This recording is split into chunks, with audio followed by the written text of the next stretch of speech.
Hello everyone. Today we will discuss about the nuclear energy. First of all, we will study nuclear reaction. Nuclear reaction basically a process in which two nuclear particles interact to produce two or more nuclear particles or gamma rays. So a nuclear reaction must cause a transformation of at least one nuclide to another. Sometimes if a nucleus interacts with another nucleon or particle without changing the nature of any nuclide. This process is referred to a nuclear scattering rather than a nuclear reaction. These are so many types of the nuclear reaction like nuclear fission, elastic scattering, inelastic scattering, capture reaction, transfer reaction, etc. So, now we will discuss nuclear decay. It occurs when an unstable atom loses energy by emitting ionizing radiation. This is called nuclear decay, and nuclear decay is also called the radioactive decay, and it occurs in a series of sequential reactions until a stable nucleus is reached. Radioactive decay is a random process at the level of a single atoms in that, according to the quantum theory, it is impossible to predict when a particular atom will decay. The result is that the nucleus changes into the nucleus of one or more other elements.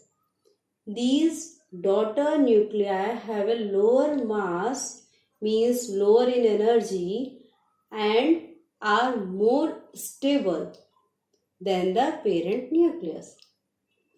Nuclear reactions release much more energy orders of magnitude more than exothermal chemical reactions. Nuclear radiations has many applications in energy production, weapons development, cancer treatment, imaging science, etc. There are 6 common types of nuclear energy, or you can say the decay for this. First of all, we will discuss the alpha decay. In that category, in this decay, it produces a helium-4 nucleus, which is also known as alpha particle. Its daughter nucleus therefore contains 2 fewer protons and 2 fewer neutrons than the parent nucleus. This type of emission is commonly observed in nuclei where the atomic mass is 200 or greater. Second one is beta decay.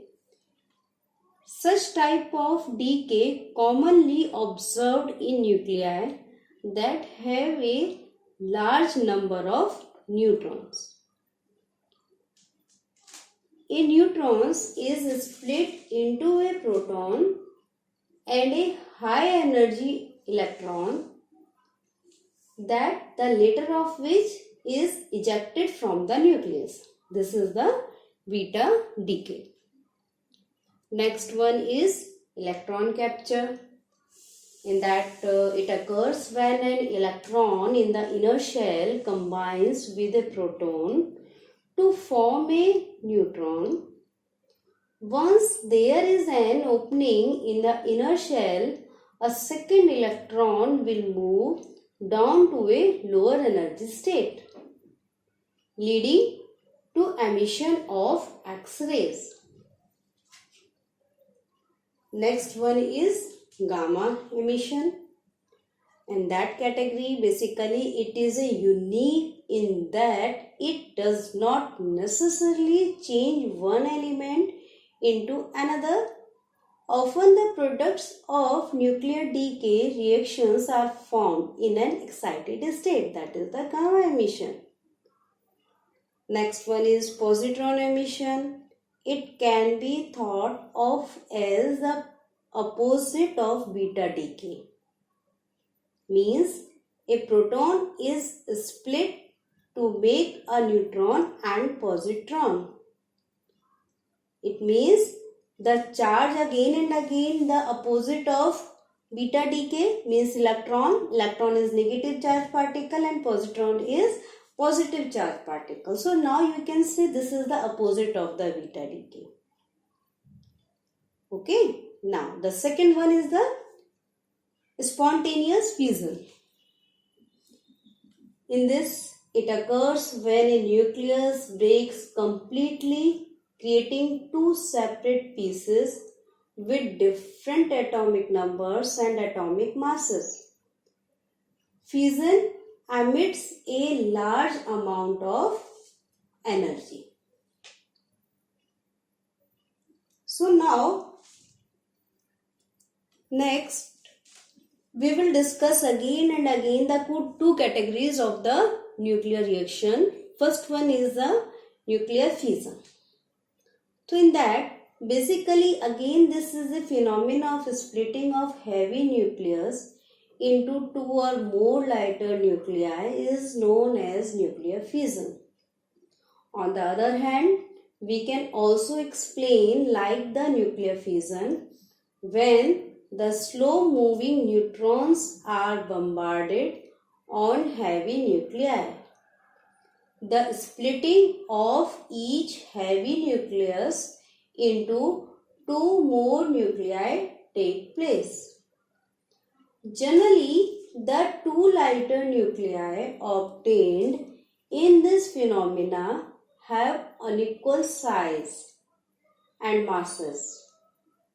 As the neutron/proton ratio is heavy nuclei is higher than that of lighter nuclei. Therefore, the lighter nuclei contain 2 or 3 excess neutrons which are also emitted as product of nuclear fission reaction. In this phenomena, some amount of energy releases. So the nuclear fission is an exothermic nuclear reaction which is induced by slow moving neutrons. Basically, in this process, the total rest mass of the fission products from a single reaction is less than the mass of the original level nucleus. The excess mass is the invariant mass of the energy that is released as photons and kinetic energy of fission fragment. Means the Einstein's mass energy is, according to that one, is equivalent to the mc square. So we can explain that nuclear fission by a model which is liquid drop model. In this model, we can explain the phenomena of nuclear fission. So first of all, I will discuss about some little history of this. It was explained by the Bohr and Wheeler using the liquid drop model. So now when a thermal neutron is incident on a heavy nucleus, it is captured by the nucleus. Means you can say the atomic nucleus behaves like the molecules in the drop of a liquid. But in this nuclear scale, the fluid is made of nucleons, protons and neutrons, which are held together by the strong nuclear force. So in this case, when a thermal neutron is incident on a heavy nucleus, it is captured by the nucleus, the heavy nucleus, and captured together form a system which is known as compound nucleus. The compound nucleus shows the excited state of heavy nucleus. In this state, it acts as liquid drop which is excited by giving mechanical energy. So, the spherical shape of the nucleus is distorted due to the oscillation and it converts into ellipsoidal shape as in the case of liquid drop. Means the liquid drop model of the nucleus takes into account the fact that the nuclear forces on the nucleons on the surface are different from those on nucleons in the interior of the nucleus. If the excitation energy of the compound nucleus is not sufficient, the nuclear forces acting between the nucleons of the nucleus play the role of restoring force, which maintains the ellipsoidal shape of the compound nucleus. If the excitation energy of the compound nucleus is sufficient, the ellipsoidal shape converts into dumbbell shape. So, in this condition, the Coulombian force of repulsion acting between the two charged parts of the dumbbell shape is weaker than the Coulombian force of the attraction acting between them.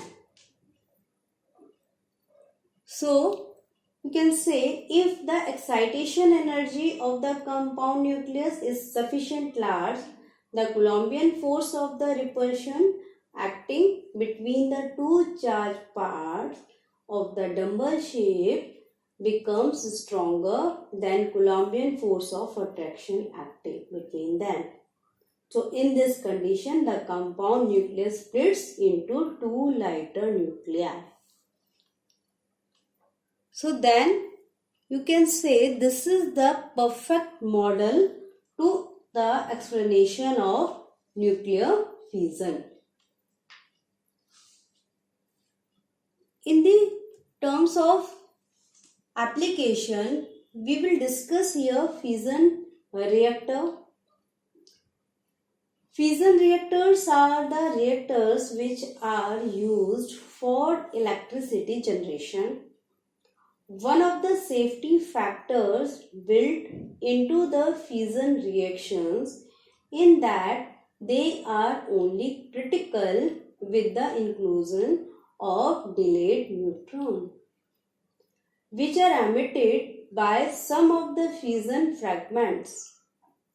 Some of these fragments emit neutrons as a part of their radioactive decay, and these neutrons can contribute to fission of any uranium-235 nucleus by strike.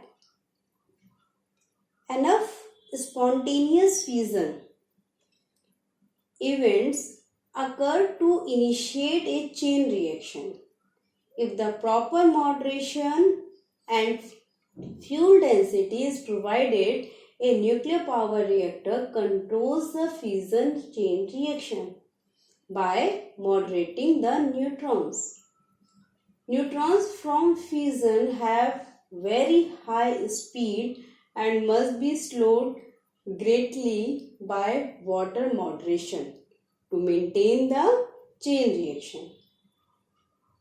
Heavy water is used for this purpose, which flows between fuel rods, and it plays the role of coolant also.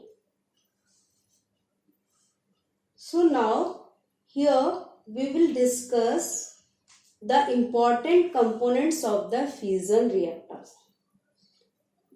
In that there are three components: fuel rods, control rods and the moderator.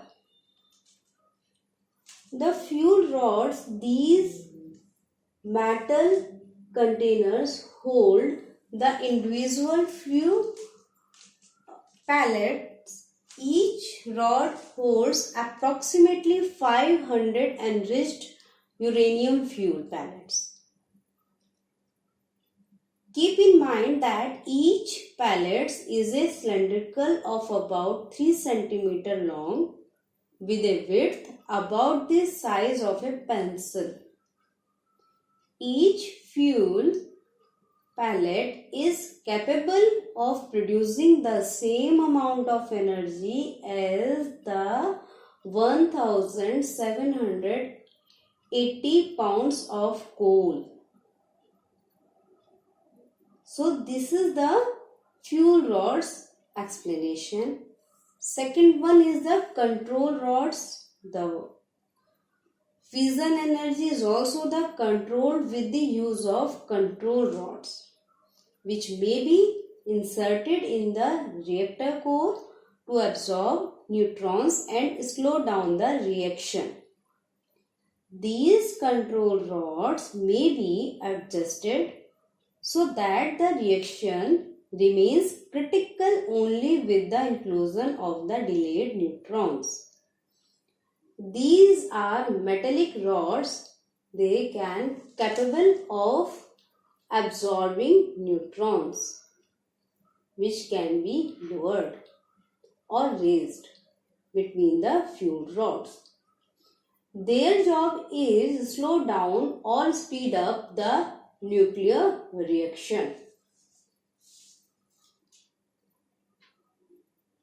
Now, they accomplish this by controlling the nucleus of free neutrons running out in the reactor vessel. Remember, it is the slow moving neutrons which are responsible for the nucleus being split. To slow down the reaction, the rods are lowered to absorb the neutrons.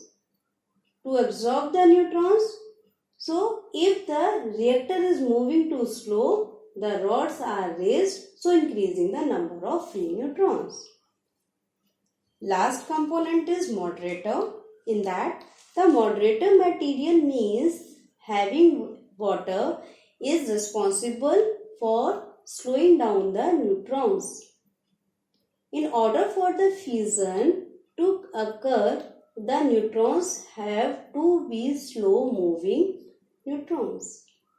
Fast neutrons will not be absorbed by the enriched uranium. About 0.65% of the neutrons are delayed by an average of 14 seconds, giving sufficient increase in the generation time and the time for the reaction to an emergency in such a power reactor.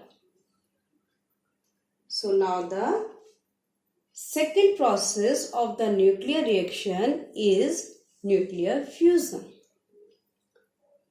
Nuclear fusion is a process by which the nuclear reaction between the light elements and it form heavier elements.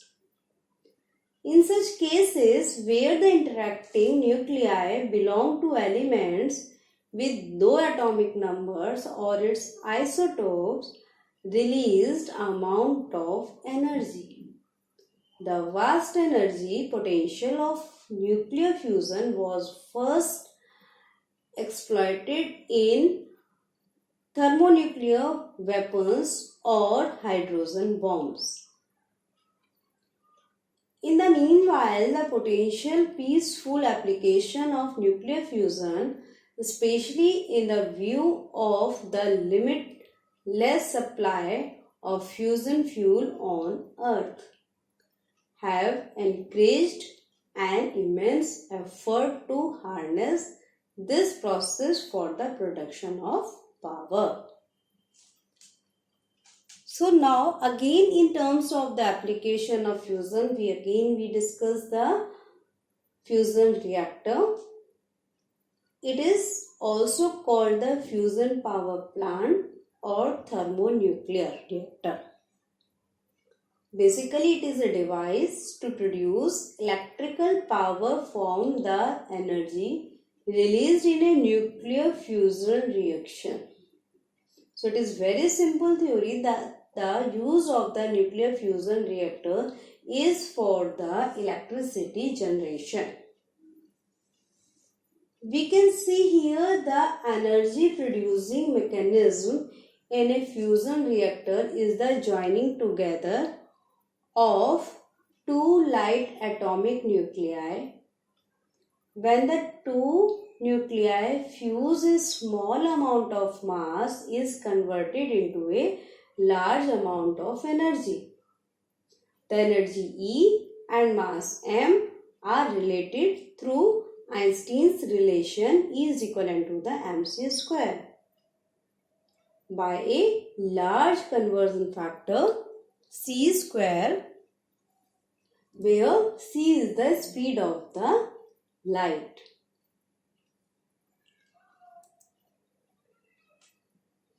Speed of the light, here we can say for this, the mass can be converted to energy also by the nuclear fission, the splitting of a heavy nucleus.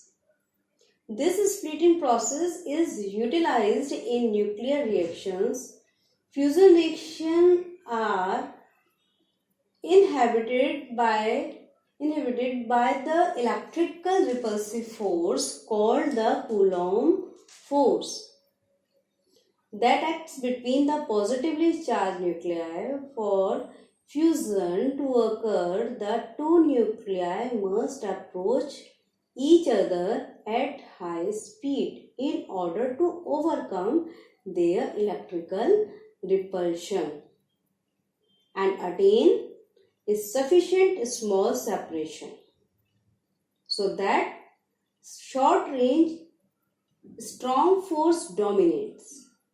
For the production of useful amount of energy, a large number of nuclei must undergo fusion. That is to say, a gas of fusing nuclei must be produced. In a gas at extremely high temperature, the average nucleus contains sufficient kinetic energy to undergo fusion. Now the last part for this, the fuel cycle. The nuclear fuel cycle, also called the nuclear fuel chain. It is a progression of nuclear fuel together through a series of differing stages. So in case we can say it consists of the steps in the front end, which are preparation of the fuel, steps in the surface period in which the fuel is used during reactor operation, and the steps in the back end which are necessary to safely manage, contain and either reprocesses and or dispose of spent nuclear fuel.